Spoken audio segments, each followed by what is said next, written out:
Blanc is on lockdown right now. We are not sure why. Oh, wow. We have 7 News Detroit reporter Faraz Javed, who has been on the scene for us since 11:30 this morning, gathering information for us. So, Faraz, give us the latest from where you are right now.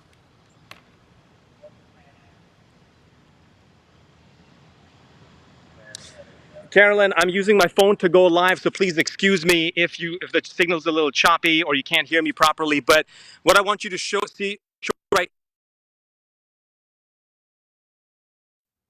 the fire seems to be under control. It looks like there's a cooling down process taking place at the moment. And you can see multiple law enforcement agencies right here. I'm very close to the church. I believe I'm the only reporter over here. This is, by the way, the vehicle I was telling you about, the one that I spoke to earlier, a victim who was inside the church. So this is that vehicle. And I don't know if you can see it right now, and I don't want to try zooming in, but right there and on the windscreen, on the windshield, you can see bullet holes. There's also a bullet hole on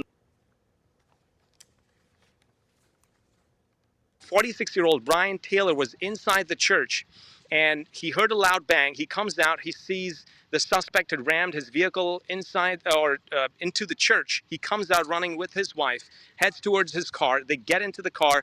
Other parishioners get into his vehicle as well. They start to drive off. That's when the suspect aims the gun at this vehicle, Brian Taylor's car, and opens fire. Brian Taylor is injured in his hand. When I spoke to him on camera, he had a bloody shirt. His hand was wrapped up in Band-Aid, and he was extremely shaken by the whole situation. I also quickly want to introduce you to Cindy Walsh. Now, Cindy over here lives in one of the houses over here in this neighborhood. Cindy, 10:30, what did you hear?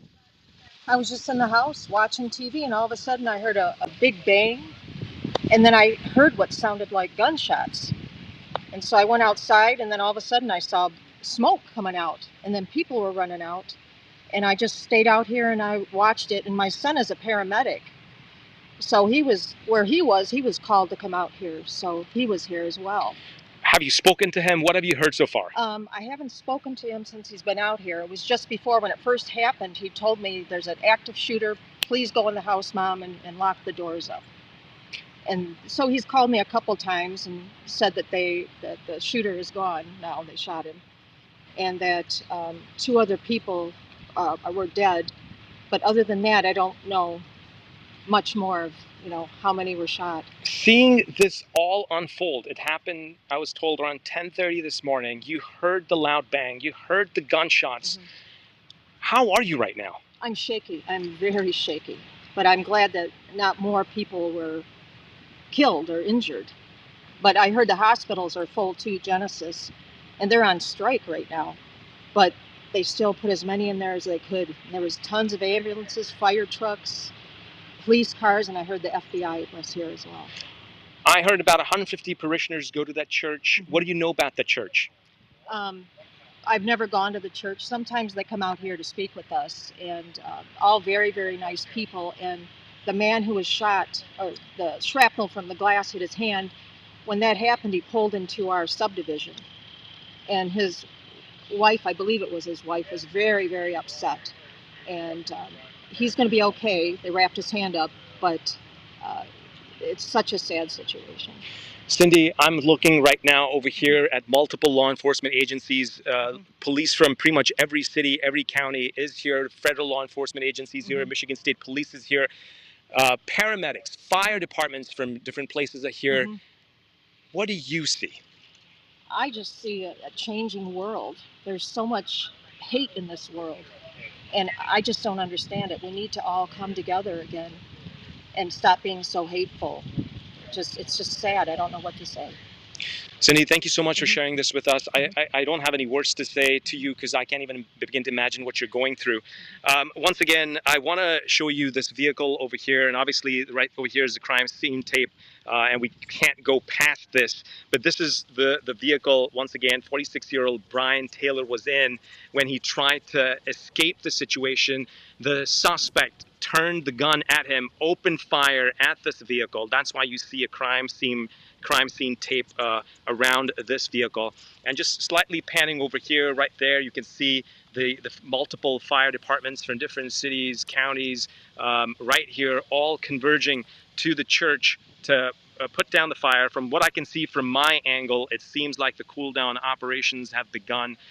We still see plumes of smoke, but you know, when I first got here, it was an extremely chaotic situation. As a matter of fact, just earlier, just a couple of minutes ago, before I went live with you guys, I saw a lot of gurneys being taken away, heading towards I believe, the reunification site. And I came here like around 11:30 noon, saw multiple people huddled together, trying to make sense of what was unfolding. As we were approaching the site, we saw plumes of smoke that you could see from a distance, from miles away. I believe we were 15 minutes away, and we could still see the smoke. And once we got to McClandish Street over here, which is right there, I started walking down from there, and then obviously I saw a lot of police presence lined up on that street over there. It's definitely thinned out over here right now.